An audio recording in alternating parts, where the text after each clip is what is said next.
students, today we will continue our chapter number 18. Today's topic is case study the Taj Mahal. इसके पहले हमने air pollution start किया था, कौन कौन से पोल्यूटेंट्स होते हैं, ये सब कुछ पढ़ लिया था. तो आज हम ये पढ़ेंगे कि जो ताज महल है उसके मार्बल्स वगैरह वो सारे ख़त्म हो रहे हैं, पोल्यूशन की वजह से वो ख़राब हो रही है. बिल्डिंग जो है, स्टेचू, ये सारी चीज़ें ख़राब हो रही है. तो क्यों हो रही है, ठीक है. वैसे इसका थोड़ा सा इफेक्ट हमने पढ़ लिया था, बट इसको हम थोड़ा सा यहाँ डिटेल में पढ़ेंगे. Over the past 2 decades India most famous tourist attraction Taj Mahal located in Agra has become a matter of the concern. Expert have warned that the pollution in air are discolouring in white marble. आपको पता है जो ताज महल है वो 7 wonder में से एक है. तो उसमें क्या है कि 7 वंडर में से एक है. 7 वंडर में से इतना सुंदर था वो, लेकिन उसकी जो मार्बल्स हैं वो धीरे धीरे वो ख़राब हो रही हैं. किसकी वजह से ख़राब हो रही है? एयर पोल्यूशन की वजह से. वो जो वाइट मार्बल है वो डिसकलरिंग हो रही है, उनकी कलरिंग जो है वो ख़राब हो रही है. It is only living organism. It is not only living organisms that get affected by polluted air, but non-living things like building, monument and the statue are also affected. तो ये जो है, चाहे उसमें लिविंग नॉन लिविंग जो organism है जिनकी वजह से पोल्यूशन की वजह से, वो चाहे लिविंग थिंग्स हो चाहे नॉन लिविंग थिंग्स है, ये बिल्डिंग जो है और स्टेचूज वगैरह है, जो भी मोमेंटम्स है, मीन्स हमारे ऐतिहासिक बिल्डिंग है, ठीक है, ये सारी क्या हो रही है, अफेक्टेड हो रही हैं. The industries located in and around Agra like rubber processing, automobile, chemical and especially the Mathura oil refinery has been responsible for the producing pollutants like sulfur dioxide, nitrogen dioxide. बहुत सारी इंडस्ट्रियाँ हैं जो आगरा के आसपास है, जैसे कि रबर की फैक्ट्री है, ऑटोमोबाइल की, केमिकल की, स्पेशली जो मथुरा की ऑयल रिफाइनरी है, ये रिस्पॉन्सिबल हैं कौन कौन सी गैस के लिए? Sulphur dioxide and nitrogen dioxide. ये क्या होता है? सल्फर डाइऑक्साइड और नाइट्रोजन डाइऑक्साइड जो होते हैं ये वाटर वेपर के साथ रिएक्शन कर देते हैं. This gas react with water vapour present in atmosphere, sulphuric acid and nitric acid.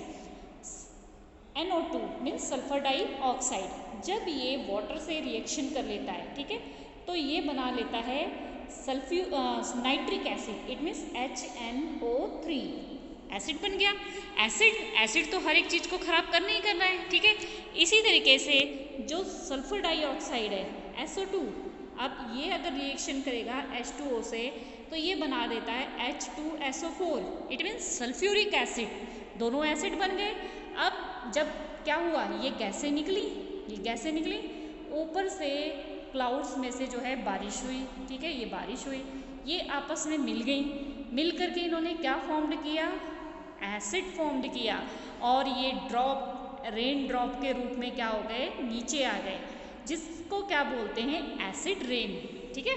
ये जो गैसेस हैं ये वाटर वेपर से मिलके जो है एसिड्स बनाती हैं, जिसको हम क्या कहते हैं? Acid rain. इसी एसिड रेन की वजह से सारे मार्बल्स जो है वो ख़राब हो रहे हैं.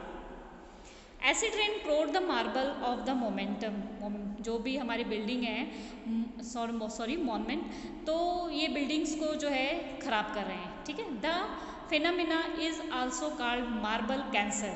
तो ये जो मार्बल ख़राब हो रही है, इस फिनोमिना को हम मार्बल कैंसर भी कहते हैं. Suspended particulated matter such as the soot particles emitted by the Mathura oil refinery has contributed toward the yellowish of the marble.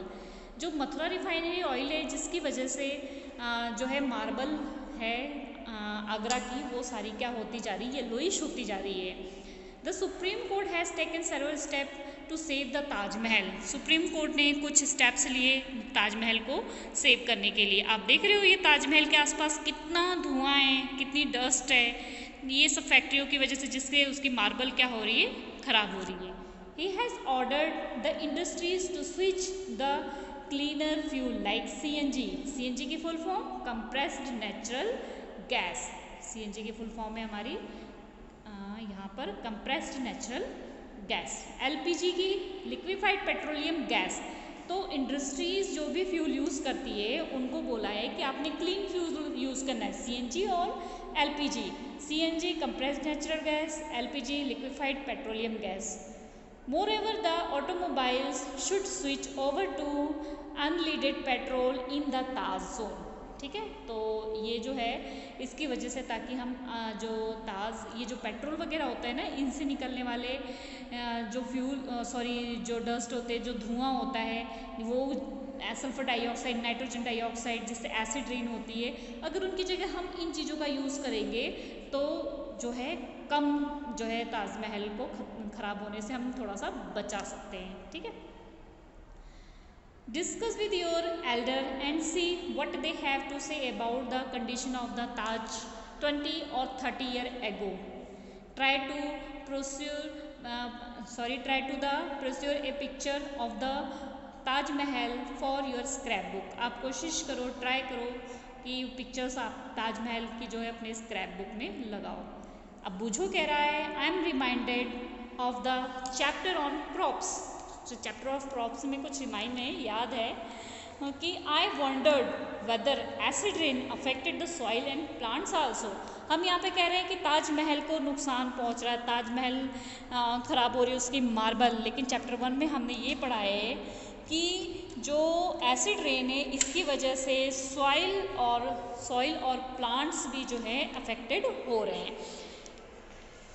Next हमारा बहुत ही इंपॉर्टेंट टॉपिक है green house effect.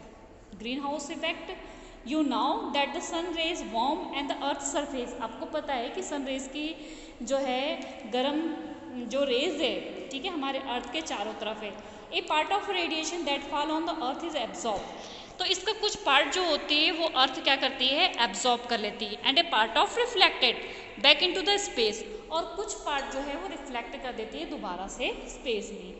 A part of the reflected radiation is the trapped by the atmosphere. ठीक है, तो जो reflected part होता है वो क्या होता है, एटमॉस्फेयर अपने पास क्या कर लेता है, ट्रैप कर लेता है, उसको पकड़ लेता है, जाने नहीं देता है। The trap radiation further warm, तो इसकी वजह से जो होता है the trap heat warm green house, और ये जो ट्रैप होती है वार्मनेस, इसकी वजह से हमारा एटमॉस्फेयर जो है गर्म हो जाता है, और एटमॉस्फेयर जो गर्म हो जाता है तो इसी को हम ग्रीन हाउस बोलते हैं। ठीक है, the trapping radiation further warm the earth. If you have seen a greenhouse in a nursery और the elsewhere, recall that the sun's heat in the allowed to get in but is not allowed to go out. The trap heat warm the greenhouse. The trapping of the radiation by the earth atmosphere is similar. That is way it is called greenhouse effect.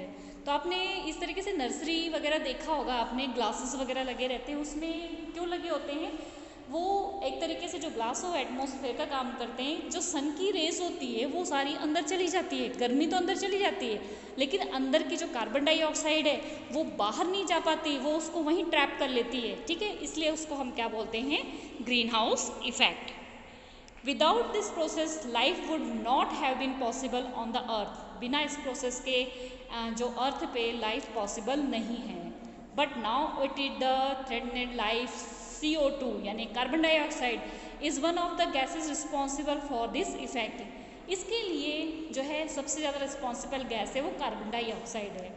You know that carbon dioxide is one of the components of air. जो air के components हैं उसमें carbon dioxide भी है, आपको पता है ना। हमने क्या क्या था, सबसे ज़्यादा 78% क्या थी, नाइट्रोजन, 21% क्या थी, ऑक्सीजन, और 0.03 समथिंग परसेंटेज बाकी सारी गैसें थी जिसमें कार्बन डाइऑक्साइड भी है। You know that CO2 is one of the components of the air. You have also study, आपने पढ़ा हुआ है। But how does CO2 content rise in the atmosphere and become excessive. और लेकिन कैसे ये कार्बन डाइऑक्साइड जो है हमारे एटमॉस्फेयर में बढ़ती जा रही है। जब हम कह रहे हैं एटमॉस्फेयर में कार्बन डाइऑक्साइड बहुत कम है, नाइट्रोजन ज़्यादा है, ऑक्सीजन है, लेकिन फिर भी कार्बन डाइऑक्साइड जो है एटमॉस्फेयर में बढ़ता जा रहा है। The role of the carbon dioxide in the plant, but if there is the excess of CO2 in the air, it acts as a pollutant. ये पोल्यूशन की वजह से कार्बन डाइऑक्साइड जो है बढ़ता जा रहा है। कार्बन डाइऑक्साइड जो है सिर्फ प्लांट्स एब्जॉर्ब करते हैं, प्लांट्स को तो कट करते जा रहे हैं, तो कार्बन डाइऑक्साइड कौन एब्जॉर्ब करेगा, वो एटमॉस्फेयर में बढ़ती जा रही है। Can you help Paheli find out the answer to her question? आप उसके क्वेश्चन के आंसर में हेल्प कर सकते हैं कि कैसे कार्बन डाइऑक्साइड बढ़ रही है। On the one hand carbon dioxide continuously being the release because of human activity, कि एक तो प्लांट तो ऑब्जॉर्ब करते हैं और रिलीज़ करते हैं, ह्यूमन जो है अपने रेस्पिरेशन के थ्रू रिलीज़ करती है, बट और भी बहुत सारी ह्यूमन एक्टिविटी है जिसकी वजह से कार्बन डाइऑक्साइड रिलीज़ हो रही है। On the other hand area under forest is decreasing, plant utilize carbon dioxide from the atmosphere for the photosynthesis, thereby the decreasing the amount of the CO2 in the air। एक तरफ तो plant जो है उसको utilise करते हैं carbon dioxide को atmosphere से, जो कि फोटोसिंथेसिस में मीन्स अपना खाना बनाते हैं, ठीक है, तो उसमें CO2 एयर से ले लेते हैं। Deforestation lead to an increasing the amount of the carbon dioxide of air because the number of the trees which consume CO2 is reduce. Deforestation means जंगलों को काटना। अब जंगल कट रहे हैं तो कार्बन डाइऑक्साइड को लेने वाले पेड़ पौधे तो हैं ही नहीं, तो कहाँ जाएगी कार्बन डाइऑक्साइड, वो कार्बन डाइऑक्साइड एटमॉस्फेयर में बढ़ती जाएगी। Human activity does the contribute to the accumulation of the carbon dioxide in the atmosphere। CO2 trap heat and does not allow it to the escape into the space। और CO2 की जो heat है वो trap होती जा रही है atmosphere में, ठीक है। एज ए रिजल्ट इसका रिजल्ट क्या होगा, the average temperature of the earth atmosphere is gradually increasing. जो एटमॉस्फेयर है हमारे अर्थ का वो धीरे धीरे धीरे बढ़ता जा रहा है, और इसे क्या कहते हैं, ग्लोबल वार्मिंग, ठीक है। जो कार्बन डाइऑक्साइड इंक्रीज कर रही है धीरे धीरे, जितनी तेजी से इंक्रीज कर रही है कार्बन डाइऑक्साइड इंक्रीज कर रही है, जिसकी वजह से ग्लोबल वार्मिंग आ रही है। और ग्लोबल वार्मिंग की वजह से जो है क्या हो रहा है, धीरे धीरे क्या होंगे, ग्लेशियर पिघल जाएंगे और यहाँ पे बाढ़ आसपास आ जाएगी, ठीक है। तो other gas like methane, nitrous oxide and water vapour also contribute. और भी गैसें हैं इसमें, जैसे कि methane, nitrous oxide and water vapour, ये सारी चीज इसमें जो है कंट्रीब्यूट है। Toward this effect like CO2 they are also called green house gas. Carbon dioxide को ग्रीन हाउस गैस भी कहते हैं, क्योंकि जो है इसको यूज़ जो है प्लांट कर रहे हैं, ठीक है, तो इनको भी कहते हैं ग्रीन हाउस गैस, जैसे कि हमारे हो गए मीथेन, ठीक है, ये भी होते हैं। Next, global warming has become a major concern for government world wide. many countries have reached and the agreement to reduce the emission of the greenhouse gases। तो बहुत सारी ग्लोबल वार्मिंग की वजह से गवर्नमेंट ने जो वर्ल्ड वाइड है उन्होंने काफ़ी ज़्यादा मतलब एग्रीमेंट्स निकाले हैं, जिसकी वजह से इन गैसों को कम किया जाए। The Kyoto protocol is one such agreement. इनमें से एक एग्रीमेंट ये भी है। वुजो is surprise to hear that an increasing in the earth temperature by even a little as 0.5 degree Celsius can use such a serious effect. Paheli tell him that she had read in the newspaper recently that the Gangotri glacier in the Himalaya has started melting because of global warming। जो ये temperature धीरे धीरे जो बढ़ रहा है ना, लेकिन ये सीरियस इफेक्ट लेके आएगा। तो पहली ने कुछ दिन पहले ही न्यूज़पेपर में पढ़ा है, बहुत जल्दी में ही पढ़ा है, कि जो गंगोत्री ग्लेशियर है हिमालय में वो मेल्ट होना शुरू हो गया है। अगर वो मेल्ट होना शुरू हो गया तो इस सारी अर्थ धीरे धीरे आसपास के एरिया में बाढ़ आ जाएगी और सब कुछ क्या हो जाएगा, डूब जाएगा।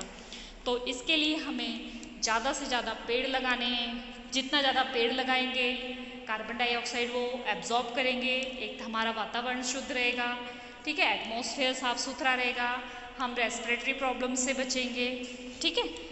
तो इसके लिए हमें ये सारे जो क्रैकर्स वगैरह बच्चे जलाते हैं, दिवाली आने वाली क्रैकर्स वगैरह, तो ये सब ना यूज़ करें, ठीक है। जो पेड़ पौधों की पत्तियाँ होती हैं उनको जलाने की बजाय उनको एक गड्ढा खोद के उसमें डंप कर दें, दबा दें, या फिर उसकी कंपोस्ट खाद बना दें। तो इससे हम अपने एटमॉस्फेयर को कहीं हद तक बचा सकते हैं। Okay student, next topic next lecture में। वीडियो को लाइक कर देना, चैनल को सब्सक्राइब नहीं किया तो सब्सक्राइब कर देना और बेल आइकन को दबाना मत भूलना। Okay student, bye bye.